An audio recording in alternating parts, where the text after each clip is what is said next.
This story happened to a family in a small town in Oregon. Jessica and Tom, a young couple, had recently purchased a cozy house on the outskirts of town. They had long dreamed of owning their own home, and this house, with its spacious yard and view of the dense forest, seemed like the perfect place to start a new chapter. Their 8-year-old daughter, Emma, was especially thrilled about the yard, where she could run and play freely. Evenings in the house were always quiet. The neighbors lived far away, and the surrounding forest created a sense of seclusion. But that very solitude soon turned into a nightmare. The first evening one evening, as the family was having dinner, Emma suddenly looked up from her plate and said, "I saw a man in the yard. He was watching me through the window." Jessica laughed, thinking it was just her daughter's imagination. "Emma, you must have been dreaming. There's no one here but us." But Tom decided to check. Grabbing a flashlight, he stepped out onto the porch and looked around the yard and the edge of the forest. He found no one. However, as he walked back inside, he couldn't shake the eerie feeling that someone was watching him. The second morning the next day, the family returned home late from a trip to town. As they parked the car near the house, Tom noticed that the back door was slightly ajar. "Did you leave the door open?" he asked Jessica. "Of course not," she replied, frowning. Tom went inside with a baseball bat in hand.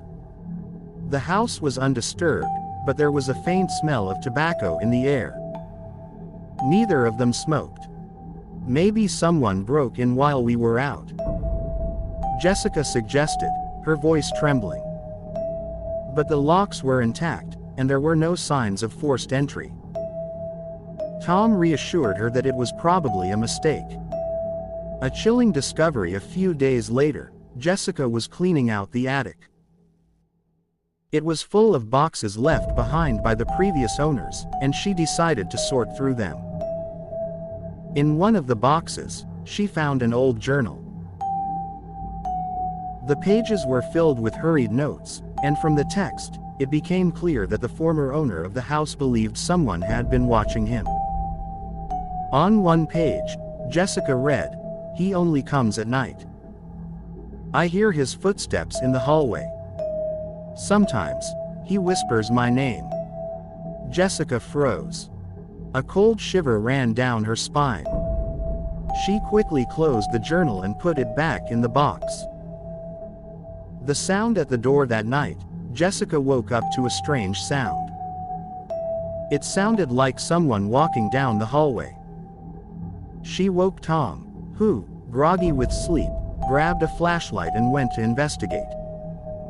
The hallway was empty. But as he approached the stairs, he heard a faint creak, coming from the attic. He climbed the stairs, his heart pounding, and noticed that the attic door was slightly open. "Who's there?" Tom called, shining his flashlight into the darkness. There was no answer.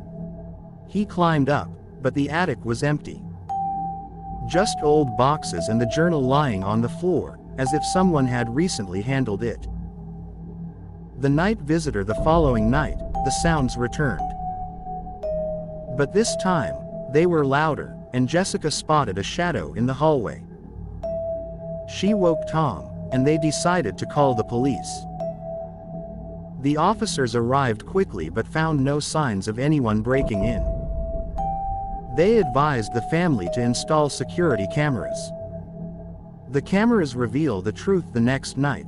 With cameras set up, the family went to bed. In the morning, Tom reviewed the footage. What he saw made his blood run cold. At around 3 a.m., a tall man emerged from the forest and approached the house. He was barefoot, dressed in tattered clothes, and holding something in his hands.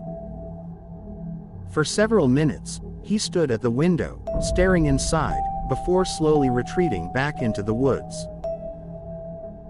Tom showed the footage to Jessica, and she insisted they leave the house immediately. The disappearance. The police returned but were unable to locate the man. However, during a search of the woods, they discovered an old, abandoned shack deep in the forest.